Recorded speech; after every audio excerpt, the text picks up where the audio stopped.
ولربما رأيتم الأحداث التي تزامنت مؤخرا أن نفتقدنا شبابا في عمر الظهور أتتهم الموت بغتة من غير تنبيه وربما من غير إرهاص، لأنني دائما أقول لهم أن الإنسان إذا قبع أو قبع على فراش المرض فذلك تنبيه من المولى سبحانه وتعالى ودلالة على أن المولى سبحانه وتعالى يحبه أو ربما يحبه، فنبهه قبل الموت على أساس أن جعل له المرض ينبهه فيستغفر منه، فيكون المرض في حد ذاته تطهير له من ذنوبه. فلهذا دائما نقول للمريض طهور إن شاء الله، فلربما هو تطهير من الذنوب، فتكون تلك علامة أن تنبه هذا الإنسان قبل موته وقبل أن يأتيه الموت بغتة.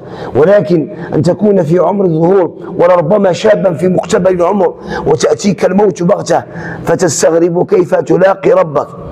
أتدرون من يؤخر الأمور عن وقتها وربما من يستبطئ التوبة؟ هو من يخشى لقاء الله. فبالله عليكم أيها الأحباب، من منكم يخشى لقاء ربه؟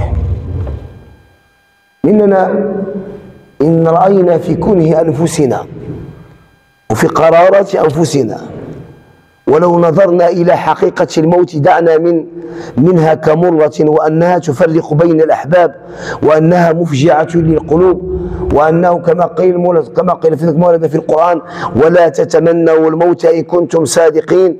وأن الإنسان كما قال سيدنا أبو هريرة: من مات قامت قيامته.